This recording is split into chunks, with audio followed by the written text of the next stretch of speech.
हम हरियाणा विधानसभा के बाहर हैं और कांग्रेस के 6 विधायकों ने आज पैदल मार्च किया है। इस पैदल मार्च की क्या वजह थी, आइए जानते हैं कांग्रेस के विधायक नीरज शर्मा से।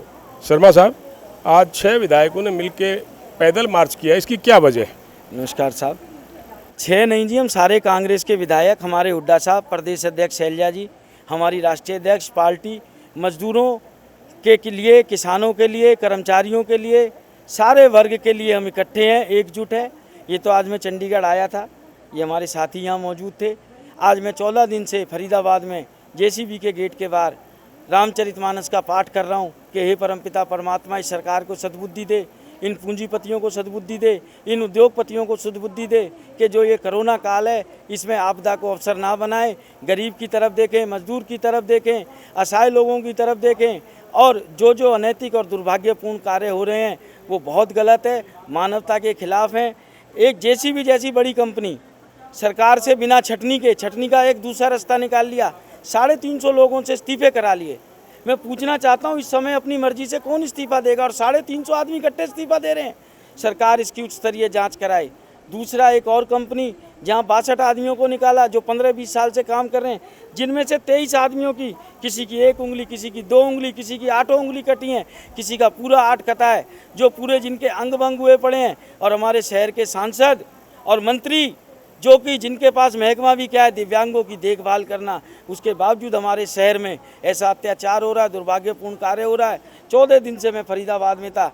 आज मैं अपने शहर की जनता की, पूरे हरियाणा की आवाज़ उठाने के लिए अपनी पार्टी की मदद से यहाँ चंडीगढ़ में आया हूँ। ये विधानसभा 90 लोगों की बैठक नहीं है, ये हमारे हरियाणा के करोड़ों लोगों की आवाज़ है। और उन सब की आवाज़ हम कांग्रेस पार्टी के 31 विधायक, हमारे सीएलपी लीडर, हमारे प्रदेश अध्यक्ष, हमारे राष्ट्रीय अध्यक्ष मजबूती से उठाएंगे और सबको न्याय दिलाएंगे।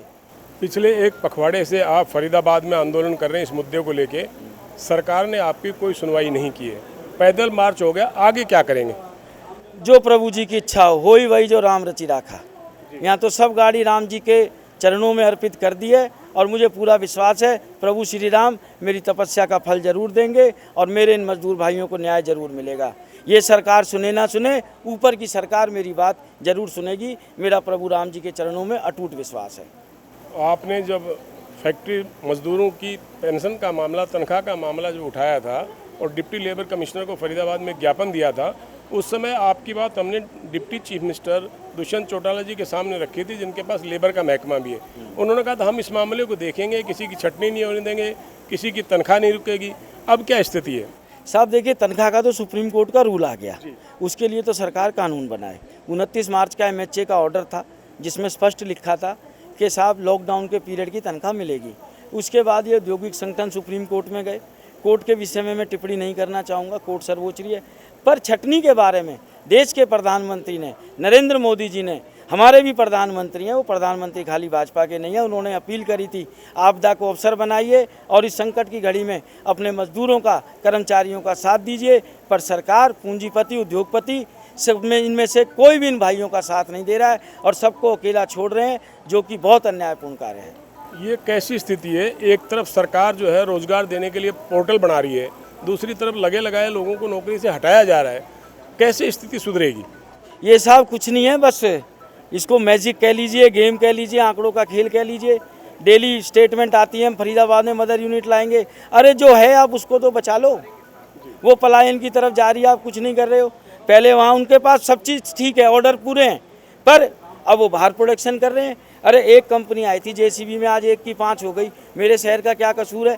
मेरे शहर ने क्या बुरा किया? जेसीबी के साथ खून पसीने से सींचा है उस कंपनी को। और आज जब मेरा शहर तकलीफ में है, आज लोगों को रोजगार चाहिए और वो लोग पलायन करके जा रहे हैं, हम ऐसे पलायन करने नहीं देंगे। हम मजबूती से, कड़ाई से इस लड़ाई को लड़ेंगे और अपने भाइयों को न्याय दिलाएंगे। शुक्रिया, शुक्रिया। धन्यवाद साहब, धन्यवाद। तो ये थे कांग्रेस के विधायक नीरज शर्मा, जिसका ये मानना है कि मजदूरों को न्याय दिलाने के लिए वो विधानसभा के भीतर और सड़क पर लड़ाई लड़े। पंजाब केसरी के लिए कैमरामैन अमनदीप सिंह के साथ बलवंत अक्षर, चंडीगढ़।